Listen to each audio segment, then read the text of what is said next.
ahora en el poder nuestra amiga Vilma Andrade. Ella es la dura de la izquierda democrática. Claro, yo digo la dura porque cuando la izquierda democrática estuvo, como se dice comúnmente, en soletas, Vilma trabajó mucho, mucho, mucho, caminó, gastó mucha suela y obviamente con la ayuda de otros compañeros han podido a restablecer, reinsertar a la izquierda democrática en el concierto partidista, en el concierto político. Tanto es así que ahora en la Asamblea Nacional están haciendo presencia y buena presencia. Vilma Andrade, legisladora de la República, ostenta la vicepresidencia de la Comisión de Desarrollo Económico, casualmente donde está ya el proyecto reformatorio de la ley tributaria y su código. Y obviamente pues van a tener que trabajar mucho porque hay, cuando se habla de impuestos, se habla de la afectación de la economía doméstica y de la economía empresarial.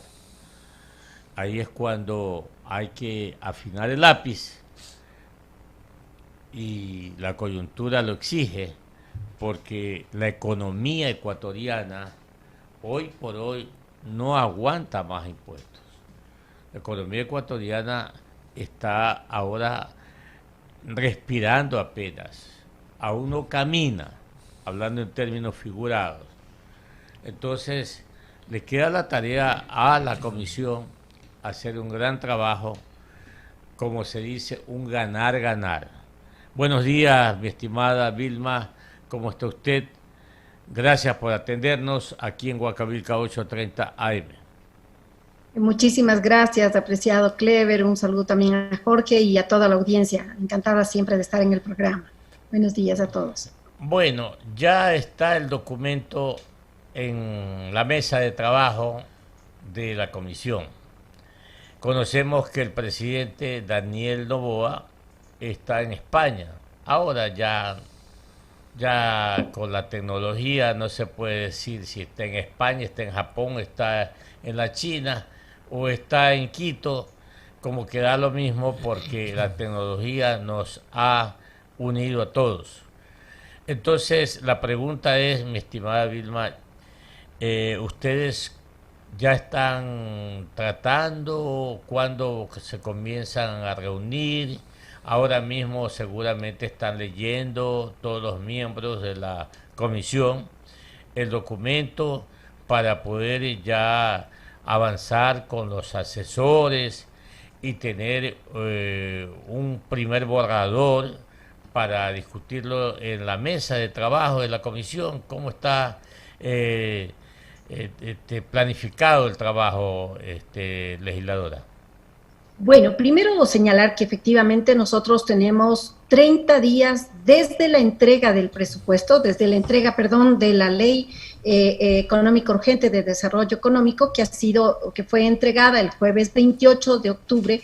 Es decir, nosotros tenemos hasta finales de noviembre exactamente los 30 días para poder tramitar esta ley. Entonces, fuimos notificados el día de antes de ayer e inmediatamente, como soy la vicepresidenta de la comisión en ausencia de nuestro presidente, pues ya he convocado para el día de hoy para abocar conocimiento de la propuesta que ya ha sido remitida a la comisión. Hoy a las 11 de la mañana tendremos la sesión y empezaremos ya el análisis, un análisis serio, un análisis sesudo, un análisis que además tiene que complementarse con la comparecencia de los interesados, ¿no es cierto? En primer caso tienen que estar, de hecho, el ministro de Economía, los directores de las diferentes ramas del tema financiero en el Ecuador y, lógicamente, también estableceremos la sociabilización de esta ley con diferentes actores económicos, políticos, sociales. Para eso tenemos que acelerar el paso. Vamos a tener que posiblemente en algunos casos tener 2 o 3 sesiones al día, los vamos a tener para cumplir con los plazos, para en 10 días nosotros poder presentar el informe ya al primer debate de la ley para el pleno de la Asamblea. Vamos con un cronograma ya establecido y vamos a hacer una revisión muy seria para hacer lo que usted muy bien lo ha señalado. Sabemos la recesión que ha vivido el país, sabemos la crisis económica profunda que ha afectado absolutamente a todos los sectores, pero hay que buscar cómo equilibramos en estas contribuciones, sobre todo en lo que implica la propuesta de contribuciones a los grandes patrimonios, que equilibre realmente para que no exista tampoco una contracción o nos lleve a castigar el ahorro, o lo que peor aún, que parezca confiscatorio estas contribuciones o impuestos. Entonces vamos a trabajar con mucha seriedad en este caso. 7:40. Usted, Vilma, tiene mucha experiencia no solamente en el ámbito legislativo. Le recuerdo a los oyentes que usted tiene mucha experiencia también en el ámbito municipal. Usted fue concejal, lo recuerdo claramente, de el alcalde, el general Paco Moncayo. En ese cuerpo edilicio estuvo allí trabajando en calidad de concejal. Entonces usted tiene muy clara la película, como se dice, de la necesidad o las necesidades de las clases populares, y ahora en este caso, cuando se habla de una reforma a la ley de régimen tributario y su código, se habla mucho de la clase media. Vilma, a esa hay que protegerla, porque a esa se le denomina la gallina de los huevos de oro. ¿Por qué? Porque es la que demanda bienes en los mercados y la que paga impuestos. La que más paga impuestos es la clase media. En ese orden, ¿cuál va a ser la predisposición de la legisladora Vilma Andrade? Bueno, primero que de hecho, esta ley tiene unos temas que son beneficiosos, yo creo, para una gran mayoría.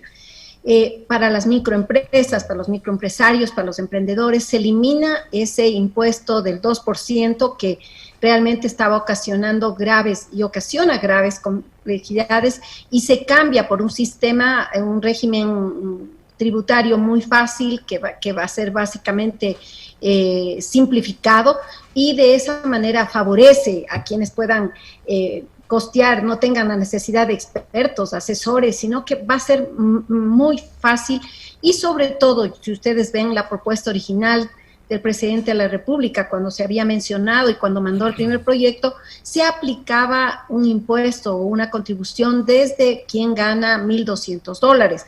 Eso ha sido modificado y ahora es a partir de los $2,000. Sin embargo, se han hecho cambios también en lo que son las deducciones. Por eso nosotros vamos a revisar para que no se afecte a la clase media. Usted muy bien lo señala, y no solamente es en el país, en el mundo. La clase media es la que dinamiza la economía, es la que permite realmente el consumo, y a través del consumo, pues el que las empresas que producen productos o servicios puedan generar sus ingresos. Entonces hay que cuidar a esa clase media, porque además ha sido ampliamente devastada en esta pandemia. Recordemos que se han perdido cientos de miles de empleos, y muchos de esos justamente en este sector. Entonces vamos a poner claramente, pero esta ley también reforma alrededor de 19 leyes, es decir, reforma a todo lo que son casi las leyes que rigen para el tema financiero en el país: el Código de Finanzas Públicas, el Código Tributario, el Código de Ordenamiento de las Finanzas Públicas, muchos leyes, pero también la ley de producción, la ley de hidrocarburos, la ley de telecomunicaciones, y esas justamente también hay que ponerle mucho énfasis en el análisis para que no conlleve de ninguna manera el que el país pueda poner en riesgo su estabilidad jurídica futuro. Hay que hacer una revisión realmente muy sesuda y muy prudente para que el país, sí, entendiéndose que tenemos un déficit inmenso. Miren ustedes, la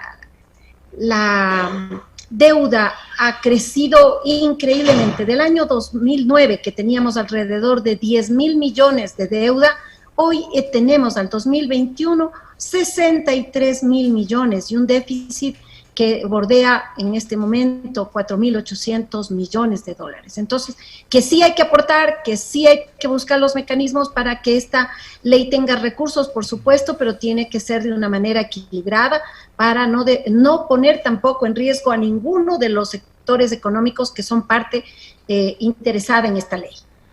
7 de la mañana, 45 minutos en Ecuador continental, dialogando con la legisladora Vilma Andrade de los registros del Partido Izquierda Democrática. Ustedes fueron invitados por el señor presidente de la República a Carondelet en calidad de Partido Izquierda Democrática. Finalmente tuvieron esa reunión y a qué lugar o a qué punto arribaron, coincidieron en tratar temas de gran importancia para la ciudadanía, para todos los agentes económicos. Finalmente, ¿en qué quedó esa reunión, mi estimada Vilma? Bueno, lamentablemente fue postergada porque precisamente como se había remitido la propuesta en días anteriores y había necesidad de ampliar inclusive el análisis, no solamente a esta propuesta de desarrollo económico y sostenibilidad fiscal, sino también ver otros temas que yo creo que deben ser de mutuo interés.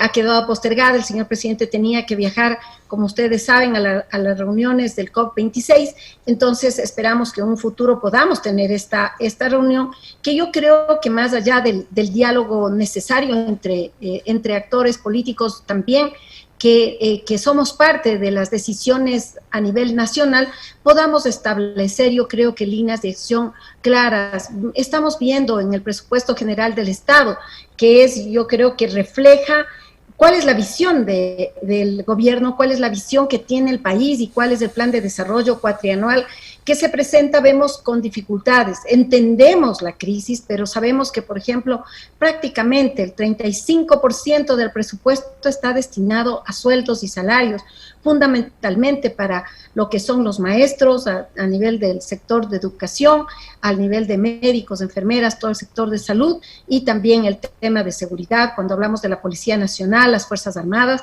Es decir, hay una carga enorme que es muy difícil que se la pueda mover, pero sí necesitamos que exista también políticas de racionalización, que haya también inversión pública.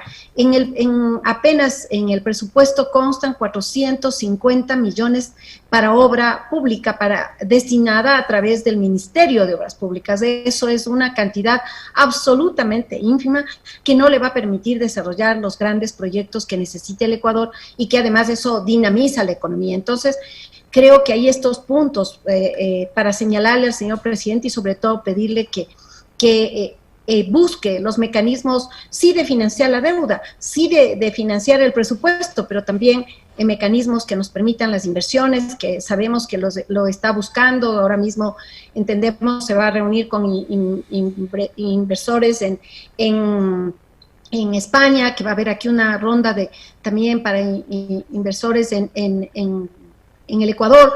Todo esto esperamos que dé resultados para que podamos tener realmente esta reactivación económica que permita al Ecuador salir de esta crisis tan compleja en la que estamos en este momento. 7 horas 49 minutos. Cuando iniciamos este noticiero de esta mañana, legisladora anotaba que en esta proforma presupuestaria ya presentada en la Asamblea Nacional, el Ministerio de Finanzas fija un crecimiento de la economía en 2.5. El Fondo Monetario Internacional fijaba en 3.5 el crecimiento económico.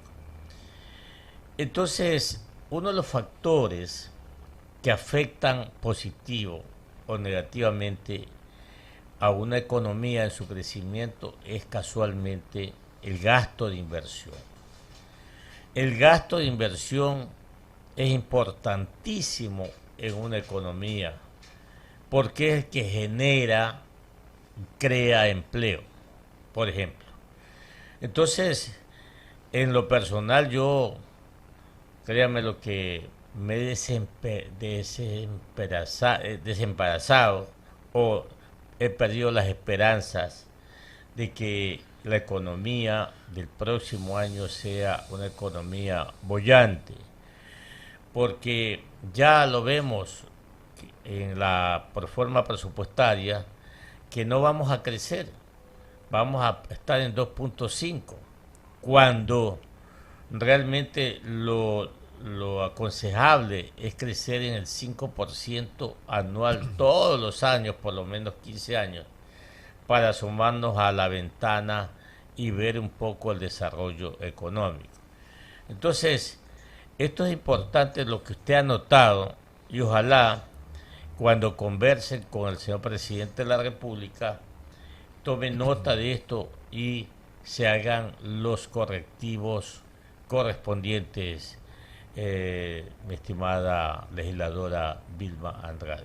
Su comentario.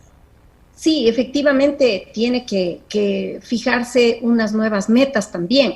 Nosotros entendemos que la pandemia fue devastadora, inclusive más fuerte de lo que fue la crisis bancaria del año 2000, 99-2000, que ustedes saben que colapsó nuestra economía y que básicamente migraron casi más de 500,000 de ecuatorianos para buscar posibilidades de sobrevivencia, inclusive fuera del Ecuador. Hoy no es la excepción. También estamos viviendo estos procesos migratorios, también está sufriendo las familias ecuatorianas porque realmente no tienen las posibilidades claras de manutención ni tampoco expectativas de futuro. Por eso es indispensable que en estas metas que si bien develan duramente y que en momentos dados nos pueden hacer perder la esperanza, yo creo que también sí avisoramos unos temas interesantes. El Fondo Monetario Internacional ha entregado a título gratuito, es decir, ha regalado estos casi 950 millones inicialmente, y esto va a ser paulatino con 1.900 millones más, es decir, casi 3.000 millones que el gobierno podrá pues utilizar de manera directa, ojalá para dar crédito barato.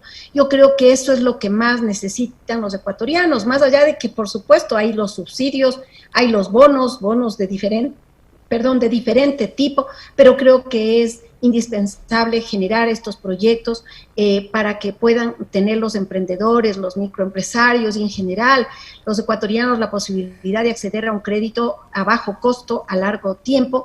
El presidente ha dicho que va a implementar este proyecto, pero no está reflejado en el presupuesto cuánto será el monto, y como tampoco vemos nosotros en la propuesta general que se ha enviado en la propuesta de desarrollo económico, un enfoque claro ya en el que podamos determinar cuál es el monto, cuáles los recursos que se van a utilizar en este proyecto. Vemos, por ejemplo, en el presupuesto, para enfrentar lo que es la desnutrición crónica, valores totalmente mínimos, 30 millones, cuando sabemos que 3 de cada 10 ecuatorianos, de 3 de cada 10 niños están sufriendo esta problemática y mucho más todavía en los sectores rurales. Entonces, estos montos que inicialmente los estamos mirando son muy pequeños, y ojalá podamos ver que se revierte, que estos esfuerzos que harán los ecuatorianos para contribuir realmente vayan justamente para los sectores que más necesitan. Ojalá que podamos pues lograr eso también, revisarlo y verlo tanto en la discusión del presupuesto cuanto en lo que nos permita en esta ley de desarrollo económico que ya le empezamos a revisar desde esta misma mañana. 7 de la mañana, 54 minutos, dialogando en Huancavelica 830M con la legisladora Vilma Andrade de los registros de Izquierda Democrática. El licenciado Jorge Escobar también tiene inquietudes para usted, legisladora Andrade. ¿Cómo le va? Muy buenos días y bienvenida a Contrapunto, doctora. Un gusto saludarla a los tiempos, espero esté bien. Doctora, ya en materia de fondo, porque sí, por un lado se plantea la eliminación del IVA en algunos productos y servicios, como por ejemplo en el caso del alcohol, del gel antibacterial, pañales, hasta toallas sanitarias. También se ha planteado que se elimine o se exonere del IVA por concepto de hospedaje para extranjeros. Lo propio con el ICE, ¿no? El impuesto a los consumos especiales para la telefonía celular de personas naturales y también de empresas. Pero, ¿qué contempla este proyecto? Se lo pregunto a usted, que es la legisladora, en materia de incentivos tributarios para la generación de más plazas de trabajo, que es lo que al final le interesa a la población. Seguramente quien a esta hora nos escucha y se dirige a su trabajo, va en un bus o está escuchando nuestro espacio antes de salir hasta su lugar donde efectúa sus labores, no tiene conocimiento técnico de la parte tributaria o del procedimiento parlamentario. Quiere saber cómo se va a generar mejores condiciones para la construcción de nuevas plazas de trabajo. En esa línea, ¿qué es lo que usted ha podido advertir en este proyecto de ley denominado Ley para el Desarrollo Económico y la Sostenibilidad Fiscal?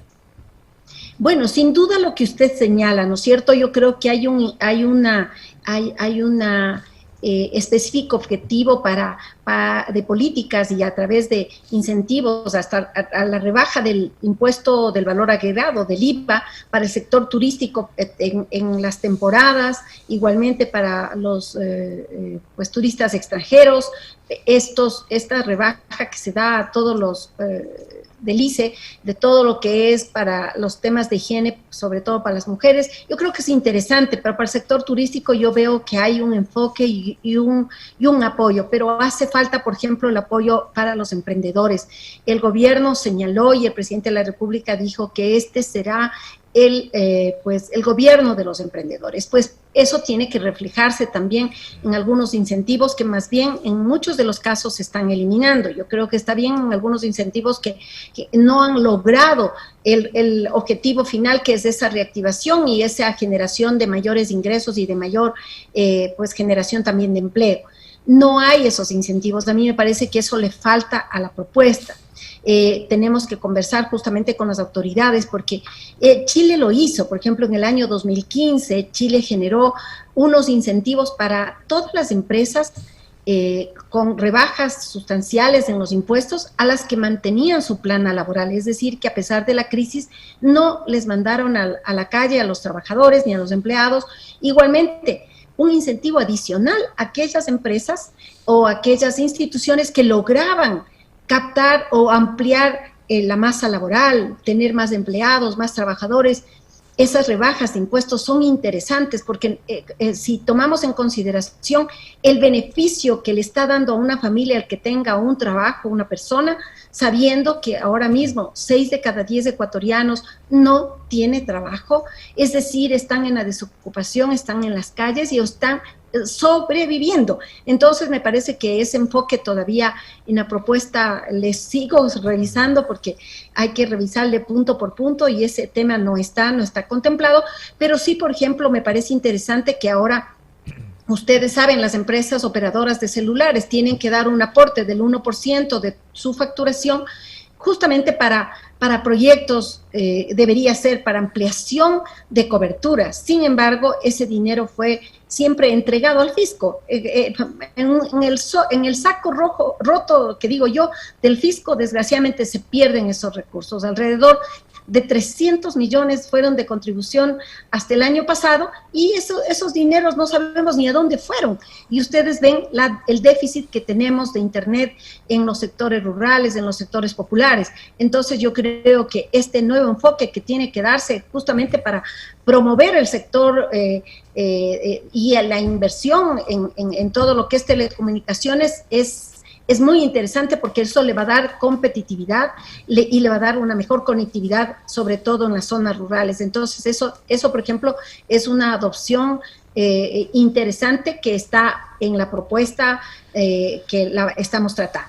¿Cuál sería su planteamiento, doctora, como vicepresidenta de la comisión que debe analizar este proyecto de ley para la generación de nuevas plazas de trabajo? Quizás establecer mecanismos de deducción en el impuesto a la renta a nivel empresarial, que es distinto al impuesto anual que paga la persona natural, para la contratación de más personal por cada 10, por cada 15. ¿Qué planteamiento tendría usted?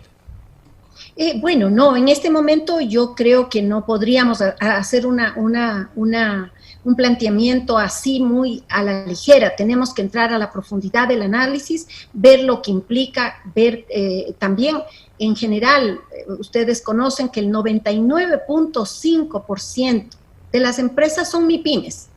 Tenemos apenas un 0,5% de la gran industria, de la gran empresa, pero que generan el 40% de empleo. Ojalá podamos ir creciendo y que las medianas se conviertan en gran empresa para poder generar más empleo. Y ahí tenemos que ver cómo está el tema de la contribución, por ejemplo. En este momento se cambió, se le dio la vuelta para que básicamente las empresas contribuyan durante 2 años con esta contribución especial pues al patrimonio de las empresas. Vamos a mirar objetivamente también para que estas inversiones, estos ahorros, que en algunos casos resulta ser el patrimonio de las empresas, no se vea afectado y que el aporte que entreguen, que sea lo suficientemente claro como para demostrar la solidaridad, pero que eso no rompa el equilibrio que tiene que mantenerse justamente en esta generación de empleo. Esto es un tema técnico muy complejo, pero hay que analizarlo así, hay que analizarlo precisamente en todo su contexto, porque aquí hay una reforma, por ejemplo, también en la propia propuesta, que reforma el Código Orgánico de la Producción, de Comercio e Inversiones.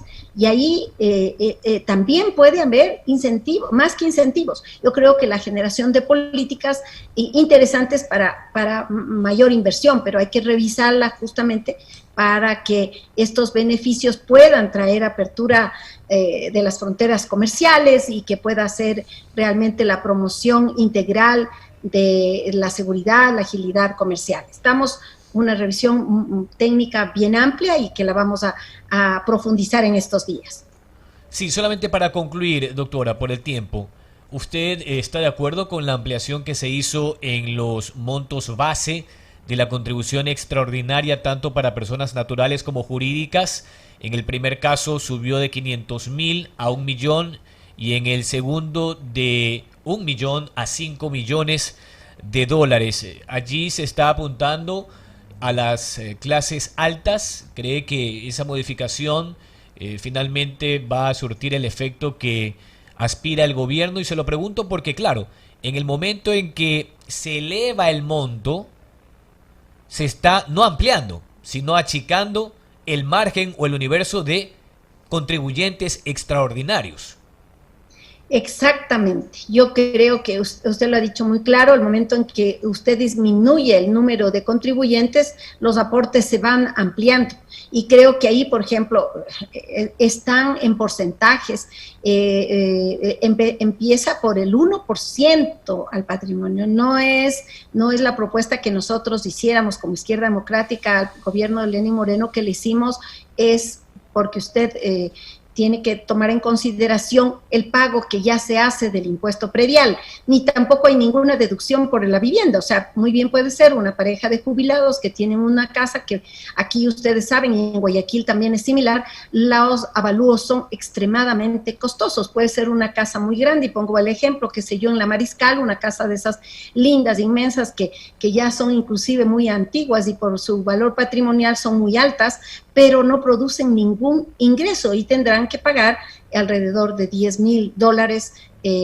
durante 2 años, es decir, $20,000 hasta marzo, 10,000 y el siguiente año 10,000. Entonces hay que mirar también cuánto, al menos para la deducción, cuánto pagaron de impuesto, porque si no estaríamos cobrando impuesto sobre impuesto, no solamente el impuesto a la renta, el impuesto predial y a eso sumado este impuesto de contribución especial. Entonces, por eso es interesante que podamos tener la objetividad y por supuesto sí llamar a la solidaridad. Yo creo que hay que contribuir y que debe haber este elemento necesario que todos los países se dieron, pero hay que darle racionalidad para que no exista esta afectación que efectivamente se puede dar y más bien ampliar la base con porcentajes menores. Nosotros siempre hablamos de porcentajes, decíamos el 0,02, empezando con el 0,2, es decir, el 2 por mil.